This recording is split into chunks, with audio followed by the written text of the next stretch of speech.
Hello commerce के मेरे होनहार छात्रों, स्वागत है आपका आपके अपने YouTube channel Sharma ji commerce वाले में।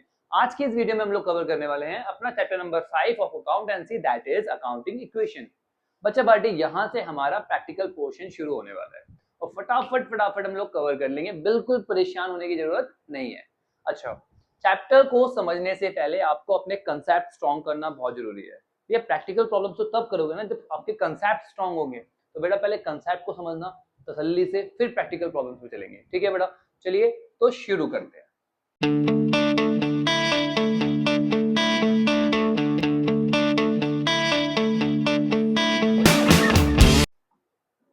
सबसे पहले आता है हमारे पास अकाउंटिंग इक्वेशन है क्या। बेटा अकाउंटिंग इक्वेशन जो होती है ना, इसको हम लोग बैलेंस शीट इक्वेशन भी बोलते हैं। बेटा बैलेंस शीट क्या थी? एक ऐसी स्टेटमेंट जो हमारी फाइनेंशियल पोजीशन शो करती है। अब फाइनेंशियल पोजीशन का मतलब क्या होता है कि भैया हमारे पास कितनी असेट्स है और कितनी लायबिलिटी है, इसको शो करती है हमारी बैलेंस शीट। तो अकाउंटिंग इक्वेशन को हम बैलेंस शीट बोलते हैं, बैलेंस शीट इक्वेशन बोलते हैं। तो यहां पर भी हम क्या करेंगे, असेट्स को लायबिलिटी और कैपिटल के बराबर करेंगे, वही चीज हम यहां पर भी शो करेंगे। आई बात समझ में? ठीक है बेटा, चलिए ये फर्स्ट पॉइंट हो गया। दूसरा पॉइंट, ड्यूल एस्पेक्ट। जितनी भी ट्रांजेक्शन्स हम लोग बिजनेस में रिकॉर्ड करते हैं वो कैसे करते हैं बेटा, ड्यूल एस्पेक्ट पे। ड्यूल एस्पेक्ट का क्या मतलब होता है? ड्यूल एस्पेक्ट का सिंपल सा मतलब है कि भैया हर डेबिट के लिए एक क्रेडिट होगा, हर ट्रांजेक्शन के दो इफेक्ट होंगे, एक डेबिट तो दूसरा क्रेडिट। आ रही है बात समझ में? क्लियर? तो ये दो चीज समझ में आ गई। पहली चीज, अकाउंटिंग इक्वेशन में हम लोग क्या करते हैं, assets is equal to liability plus capital. ठीक है, जो हम अपनी बैलेंस शीट में करते हैं। ठीक है, दूसरा, हर चीज के क्या होंगे, दो एस्पेक्ट्स होंगे, दो इफेक्ट होंगे, एक डेबिट होगा तो दूसरा क्या होगा, क्रेडिट होगा। हर एक डेबिट के लिए एक क्रेडिट है, हर एक क्रेडिट के लिए एक डेबिट है। क्लियर हो गया? बहुत बढ़िया। चलिए अब हम बात करते हैं ट्रांजेक्शन्स को रिकॉर्ड करने की। तो वहां पर ना बेटा हमारे पास दो अप्रोच आती है। कितनी अप्रोच है हमारे पास? Two approach for recording the transaction. एक है हमारी जो ट्रेडिशनल अप्रोच है, या फिर जिसको हम ब्रिटिश अप्रोच भी बोलते हैं। ठीक है बेटा, और दूसरी है हमारी मॉडर्न अप्रोच, जिसको हम अमेरिकन अप्रोच भी बोलते हैं। अरे बस समझ में? तो ये जो मॉडर्न अप्रोच है ना बेटा, इसके अंदर हम लोग डेबिट क्रेडिट नहीं करते, हम लोग डेबिट क्रेडिट नहीं करते इसके अंदर। यहां पे हम क्या यूज कर लेते हैं, अकाउंटिंग इक्वेशन। क्या यूज कर लेते हैं, डेबिट क्रेडिट करने के लिए क्या यूज कर लेते हैं, अकाउंटिंग इक्वेशन। इसीलिए इस अप्रोच को हम लोग अपनी अकाउंटिंग इक्वेशन अप्रोच भी कहते हैं। चलिए बेटा डिटेल में पढ़ते हैं अकाउंटिंग इक्वेशन अप्रोच को। ठीक है बेटा, चलिए।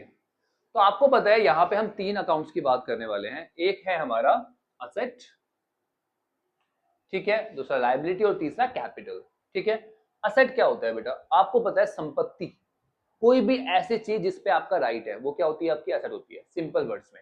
चलो एक बार रीड कर लेते हैं। Assets are those properties, professions and economic resources of a business which help in business operation. तो वो सभी चीजें जो बिजनेस को ऑपरेट करने में आपकी मदद कर रही है, बिजनेस को रिवेन्यू अर्न करने में मदद कर रही है, उसको हम क्या बोलते हैं भाई, असेट्स बोलते हैं। ठीक है बेटा, असेट्स होते हैं जैसे लैंड हो गया, बिल्डिंग हो गया, furniture, fixture, plant, machinery, vehicles. Debtors, debtors कौन है, जिसको हमने सामान बेचा है, कैसे, उधार में बेचा है, क्रेडिट बेस को हमने सेल करी है, वो क्या बनता है, हमारा डेटर बनता है, मेरी असेट है वो, क्योंकि मेरा राइट बनता है उससे पैसा लेने का। ठीक है, बी आर, ठीक है ना, बैंक बैलेंस, कैश, स्टॉक, ये सब हो गया हमारा असेट। समझ में आ गई बात बेटा? तो ध्यान रखना, जिस भी चीज पे हमारे पास हमारा राइट होता है वो हमारी असेट होती है, जो हमारे बिजनेस में हमारी हेल्प करती है रेवेन्यू जनरेट करने के लिए। ठीक है, चलिए अब आता है हमारे पास लायबिलिटी। क्या आता है बेटा, लायबिलिटी। अभी लायबिलिटी क्या है बेटा, लायबिलिटीज क्या होती है, जो हमें पे ऑफ करना है। क्या करना है, पे ऑफ करना है। ठीक है, तो liability is the amount that an entity owes to the outsiders. ठीक है, आउटसाइडर से जो आपने लिया है, या आपकी जो ऑब्लिगेशंस है, या जो आपके डेब्ट्स है जो आपको पे करने हैं, उसको बोलते हैं लायबिलिटी। मैं सिंपल वर्ड में आपको पहले बता दिया, जो भी चीज आपको पे ऑफ करनी है वो हमारी लायबिलिटी होती है। ठीक है बेटा, चलिए एग्जांपल क्या हो गया बेटा, ये हमारे पास डिबेंचर, बैंक से लिया हुआ लोन, क्रेडिटर्स। क्रेडिटर्स कौन होते हैं, जिससे हमने सामान खरीदा है, कैसे, उधार में। ठीक है बेटा। बिल पेबल, बिल पेबल मतलब जो अभी बिल आपको पे करने हैं, अब पे करने हैं इसलिए आपके लिए क्या है, वो लाइबिलिटी। ठीक है। रेंट आउटस्टैंडिंग, आपको अभी रेंट देना है, दिया नहीं है, पे करना है, इसीलिए वो आपकी लाइबिलिटी है। शॉर्ट टर्म लोन्स, ठीक है ना। बैंक ओवरड्राफ्ट, ये बैंक ओवरड्राफ्ट क्या होता है बेटा, बैंक आपको एक फैसिलिटी देता है करंट अकाउंट होल्डर्स को, कि जितना अमाउंट उनके बैंक में है उससे ज्यादा वो विड्रॉ कर लेते हैं। अब आपने विड्रॉ कर लिया तो आपको पे ऑफ तो करना पड़ेगा ना बैंक को। ठीक है। तो वो आपकी क्या होती है, लाइबिलिटी होती है। जितना अमाउंट बैंक में है उससे ज्यादा विड्रॉ करने की फैसिलिटी को ही बैंक ओवरड्राफ्ट बोलते हैं, और ये आपको पे ऑफ करना है, इसलिए इसको हम लाइबिलिटी में कंसीडर करते हैं। तो सिंपल वर्ड में लाइबिलिटी क्या है, जो आपको पे ऑफ करनी है आउटसाइडर को। अब कैपिटल, कैपिटल क्या होता है बेटा, ठीक है, ये होता है ऑनर्स फंड। जो मालिक ने बिजनेस में पैसा लगा रखा है वो होता है हमारा कैपिटल। ठीक है। अरे बस समझ में, जो ऑनर बिजनेस में लेके आएगा। क्लियर। अब वो कैश की फॉर्म में लाए या असेट्स की फॉर्म में लाए, उसकी मर्जी है। ठीक है बेटा। अरे बस समझ में। अच्छा, ये हमारी ऑब्लिगेशन होती है बिजनेस की, कि बिजनेस को क्या करना होता है, ये अमाउंट वापस पे ऑफ करना होता है। इसीलिए हम लोग कैपिटल को लायबिलिटी साइड के साथ ही शो करते हैं। ध्यान रखना इस बात को बेटा। ये भी एक तरह की लायबिलिटी होती है, बट कौन सी लायबिलिटी, ऑनर्स लायबिलिटी, मालिक की लायबिलिटी होती है। तो इस बात को ध्यान रखना। ठीक है बेटा। तो आपको ये पे ऑफ करना है। अच्छा, यहां से एक बहुत ही इंपॉर्टेंट पॉइंट है जो आपको याद रखना है, कि भैया हमारी अकाउंटिंग इक्वेशन में कोई भी प्रॉफिट होगा तो वो किसका है, मालिक का। कोई भी लॉस होगा, आपके कोई भी एक्सपेंस होंगे, वो भी किसका है, मालिक का। तो मतलब इनकी एडजस्टमेंट जो है वो कहां होगी भैया, कैपिटल अकाउंट में। आ रही है बात समझ में। तो इसकी एडजस्टमेंट कैपिटल अकाउंट में होगी, प्रॉफिट हो, लॉस हो, खर्चा हो, कुछ भी हो। ठीक है। तो सबकी एंट्री कहां होगी, कैपिटल अकाउंट में। ध्यान रखना, प्रॉफिट और लॉस दोनों की। कोई डाउट बेटा। चलिए। अच्छा, ड्राइंग पता है ना आप लोगों को, वो पैसा जो ऑनर ने पर्सनल यूज के लिए निकाल लिया, क्या बोलते हैं उसे, ड्राइंग बोलते हैं। ड्राइंग की एंट्री कहां करेंगे बेटा, कैपिटल में से माइनस कर देंगे। ठीक है बेटा, समझ में आ रही है बात, बहुत बढ़िया, याद रखना है आपको।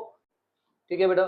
तो अकाउंटिंग इक्वेशन क्या हो गई बेटा, asset is equal to liability plus capital. Asset is equal to liability plus capital. ठीक है बेटा, क्लियर हो गया। कैपिटल निकालनी है तो असेट माइनस लायबिलिटी हो जाएगा। क्लियर, बहुत बढ़िया। It is to be noted that the accounting equation shall remain balanced every time. भैया यहाँ पे बहुत बढ़िया सिस्टम है। अगर आपकी अकाउंटिंग इक्वेशन बैलेंस्ड हो गई, मतलब असेट जो है वो लायबिलिटी प्लस कैपिटल के बराबर आ गया, तो उसका सिंपल सा मतलब है कि भैया आपका जो है क्वेश्चन आपका सही है। That's it, easy. ठीक है बेटा। चलिए, अब जरा समझते हैं, क्या समझते हैं कि किस तरीके से आप अलग अलग इक्वेशंस को अकाउंटिंग इक्वेशन में शो करोगे, अलग अलग ट्रांजेक्शन्स को। तो बेटा कैसे शो करेंगे, एक एक करके तसल्ली से। हर एक अकाउंट में मैं आपको इफेक्ट बताने वाला हूँ, यहाँ पे केवल इफेक्ट बताऊंगा, आगे हम क्वेश्चन प्रैक्टिस करेंगे जहाँ पे हम उसको पुट करेंगे अपनी अकाउंटिंग इक्वेशन में। ठीक है बेटा। तो पहले एंट्री है हमारे पास, commencement of business with cash. बेटा हर एंट्री को रिलेट करना है, मजा आ जाएगा, ढंग से समझ में आ जाएगा। आपने कमेंसमेंट मतलब होता है बिजनेस को शुरू करना। आपने बिजनेस शुरू किया, बिजनेस में आपने क्या लगाया, कैश लगाया, कितना, 50,000 रुपए, कितना, 50,000 रुपीज आपने बिजनेस में कैश लगाया। अब मैंने क्या बताया, हर चीज के दो इफेक्ट है। एक तो क्या हुआ, जब आपने बिजनेस में कैश लगाया तो क्या हो गया भैया, आपका कैश जो है वो बढ़ गया, बढ़ गया कैश। ठीक है। तो आपके पास कैश आया कितना, 50,000, कितना आ गया। ठीक है। अब जब आप बिजनेस में पैसा लगाते हो, ऑनर बिजनेस में पैसा लगाता है, तो क्या होता है, उसे क्या बोलते हैं, कैपिटल। तो क्या होगा बेटा, दूसरा क्या होगा, कैपिटल आ जाएगी आपकी, क्या आ जाएगी भाई, कैपिटल। कैपिटल कितनी आ गई, 50,000 रुपीज। सिंपल सी बात है। तो कैपिटल में दिखा देंगे हम लोग कितना, 50,000 रुपीज। और ये जो कैश है ये क्या होता है मेरा, असेट होती है, हमारी संपत्ति होती है। तो असेट में कैश लिख के 50,000 रुपीज शो कर देंगे। आगे बात समझ में, बहुत बढ़िया।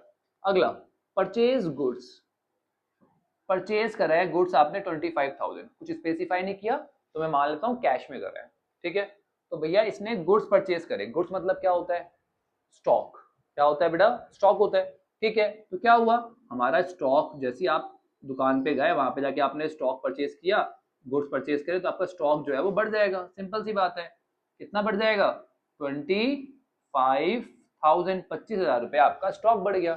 बहुत बढ़िया, शाबाश। और क्या होगा साथ में, आपका जो कैश है वो कम हो जाएगा। कितना? 25,000 25,000 रुपये आपका कैश भी तो कम हुआ ना भैया। आपने परचेज करा है, क्या स्टॉक परचेज करा है, तो आपके पास स्टॉक तो आ गया पर आपका कैश कम हो गया। ठीक है बेटा, ध्यान रखना। ठीक है, क्लियर? ठीक है, अब ये दोनों ही ट्रांजेक्शन कहाँ होगी बेटा? असेट के अंदर। दोनों ही हमारी क्या होती है? असेट्स होती है। तो असेट्स के अंदर आप ट्रांजेक्शन कर दोगे। क्लियर? चलिए अगला आया हमारे पास पेड सैलरी। ध्यान रखना इस बात को, आपने सैलरी पे करी है तो आपका क्या कम हो जाएगा? कैश कम हो जाएगा। ध्यान रखना। ठीक है बेटा, आपका जो कैश है वो क्या हो जाएगा? कम हो जाएगा। सिंपल सी बात है, आपने सैलरी पे करी है ना, तो आपका कैश कम हो जाएगा 10,000 रुपीज से। और मैंने क्या बताया था, जो भी लॉस है, जो भी खर्चे हैं वो किसके हैं? मालिक के हैं। तो ये 10,000 रुपये कैपिटल में से भी कम होगा। आ रही बात समझ में? ध्यान रखना, जो खर्चे हैं वो किसके हैं? मालिक के। ठीक है, sold goods costing 20,000 at a profit of 25% on the cost. कि भैया गुड्स जो थे वो 20,000 रुपए के गुड्स थे, आपने 25% के प्रॉफिट पे उसे बेच दिया। तो बेटा प्रॉफिट कितना हुआ पहले बताओ मुझे? 20,000 का 25% कितना हो गया? 5,000 रुपए। ठीक है बेटा, आई बात समझ में? तो 25,000 में आपने बेच दिया। इसने बताया नहीं कैसे बेचा, तो मानते हैं कैश में बेचा है। ठीक है, तो हम अज्यूम करते हैं कैश में बेचा है। तो कैश में कितने का बेचा होगा बेटा? 25,000 रुपए का। हाँ या नहीं? 20,000 के गुड्स थे, 5,000 के प्रॉफिट पे कितने में बेच दिए? 25,000 में। तो कैश आपका बढ़ जाएगा। कैश कहाँ आता है बेटा? आपको पता है, असेट। ठीक है, चलिए अब आपका स्टॉक कितना कम हुआ, ध्यान समझना सेंटर को। स्टॉक कितना कम हुआ? आपने 20,000 के गुड्स 25,000 में बेचे ना, तो स्टॉक तो कितना कम होगा? 20,000 का। तो असेट साइड में ही जो आपका स्टॉक है, आप क्या कर दोगे? उसे कम कर दोगे। कितने से? 20,000 से। अरे बस समझ में? चलिए 20,000 से आपने स्टॉक कम कर दिया। अब ये 5,000 रुपए का डिफरेंस आ गया। ये 5,000 रुपए क्या हुआ था हमारा? ये हुआ था हमारा प्रॉफिट। प्रॉफिट हुआ था ना। प्रॉफिट किसका होता है? कैपिटल का। मालिक का होता है ना प्रॉफिट। तो कैपिटल में उसे हम क्या कर देंगे? प्रॉफिट को ऐड कर देंगे। That's it. समझ में आ रही है बात? बहुत बढ़िया। Purchase computer. अब कंप्यूटर परचेज करा है तो क्या एंट्री होगी? कंप्यूटर परचेज करा तो क्या एंट्री होगी बेटा? आपका कंप्यूटर जो है वो बढ़ जाएगा और कैश जो है आपका कम हो जाएगा। भाई कंप्यूटर आ गया, कैश चला गया। दोनों ही कहां दिखाई देंगे? असेट साइड में। अच्छा, ये एडिशनल कैपिटल लगाया है, ये एक एंट्री रह गई थी। एडिशनल कैपिटल का मतलब समझते हो ना, कि भैया कैपिटल को बढ़ा दिया है तो कैपिटल बढ़ा देंगे, और हमारा कैश भी तो बढ़ जाएगा। जब भी मालिक पैसा लगाता है, पैसा आया है तो कैश बढ़ जाएगा। कैश कहाँ आएगा? असेट साइड में, और कैपिटल बढ़ जाएगी। ठीक है, डिपॉजिटेड 50,000 इनटू द बैंक। ध्यान से समझना, 50,000 रुपए बैंक में डाल दिए। भाई बैंक में डाले तो आपके पास जो कैश था वो तो कम हो गया है ना, तो 50,000 रुपए आपका बैंक बढ़ जाएगा। बैंक आपका 50,000 रुपए बढ़ जाएगा, और जो आपका कैश है वो 50,000 रुपए कम हो जाएगा। तो इस तरीके से आपको हर एक ट्रांजैक्शन को एनालाइज करना है, उसके बाद फटाफट रिकॉर्ड कर देना है। आई बात समझ में? क्लियर हो गया? बहुत बढ़िया, शाबाश।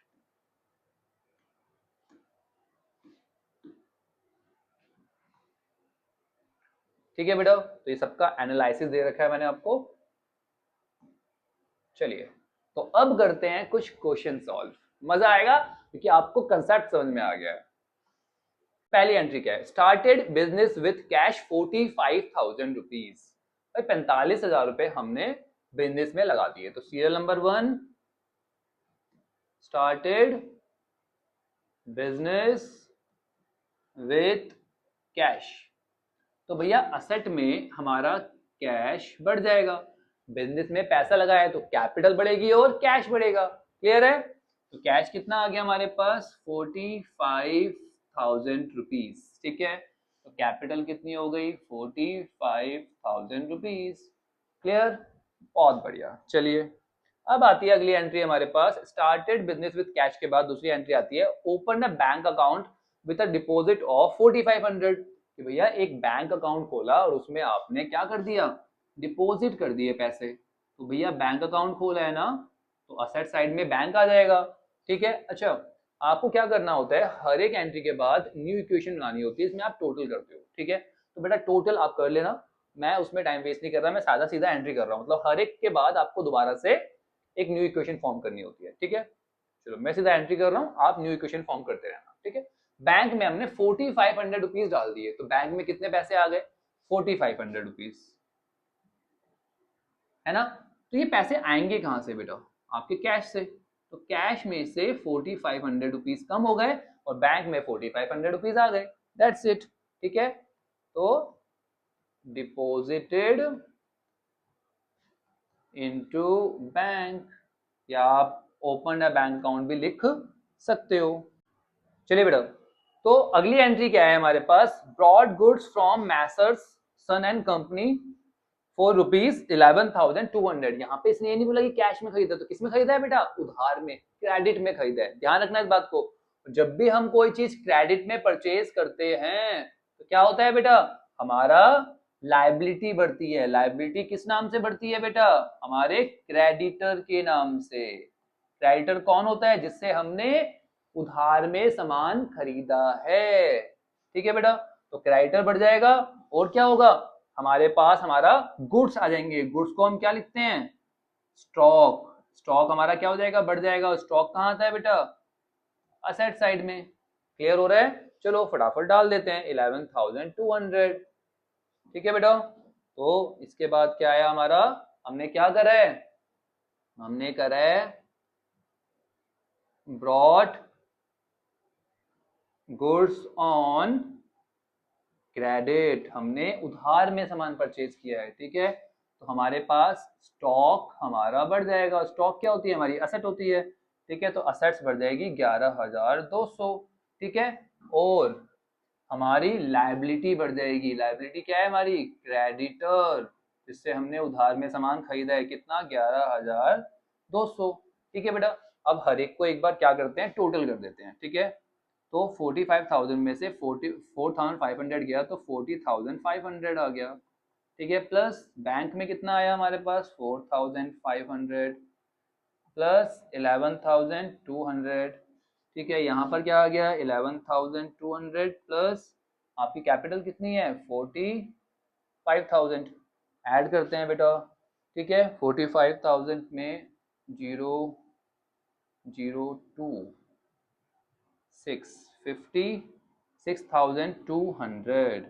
ठीक है, और यहाँ पे भी इनका टोटल भी कितना आ रहा है, 56,200। तो असेट जो है हमारी वो लायबिलिटी प्लस कैपिटल के बराबर आ गई, दैट्स इट। ये हमारा सिंपल सा फॉर्मेट है। मैंने आपको बताया बेटा, आपको हर एक इक्वेशन के बाद यहाँ पर न्यू इक्वेशन बनानी है। समझ लो कैसे बनानी है न्यू इक्वेशन, तो यहाँ पे आपको न्यू इक्वेशन लिखनी है, मतलब जहाँ पे आपको इस तरह से लेकर टोटल लिख देना है। 45,000, इसका भी कितना, 45,000। ठीक है, फिर यहाँ पे दोबारा से आपको न्यू इक्वेशन बनानी है। ठीक है, न्यू इक्वेशन में क्या करोगे, 45,000 में से ये माइनस किया। ठीक है, 40,500 और ये आपका 4,500। ठीक है, ये 45,000 का 45,000 ही। तो हर बार आपको न्यू इक्वेशन इस तरह से फॉर्म करनी है। तो इस वीडियो में हमने कंसेप्ट समझ लिया और एक क्वेश्चन भी कर लिया, इक्वेशन भी हमने फॉर्म कर ली। अगले पार्ट में हम इसके कुछ और क्वेश्चंस प्रैक्टिस कर लेंगे, जिससे आपको हर तरीके के क्वेश्चंस आ जाएंगे। आई होप कंसेप्ट समझ में आ गया। फिर भी कोई डाउट हो तो कमेंट सेक्शन में बताना, आपका भाई अलग से वीडियो बना के उस टॉपिक को क्लियर कर देगा। चलिए बेटा, मिलते हैं नेक्स्ट वीडियो में, तब तक के लिए take care, bye bye, study hard.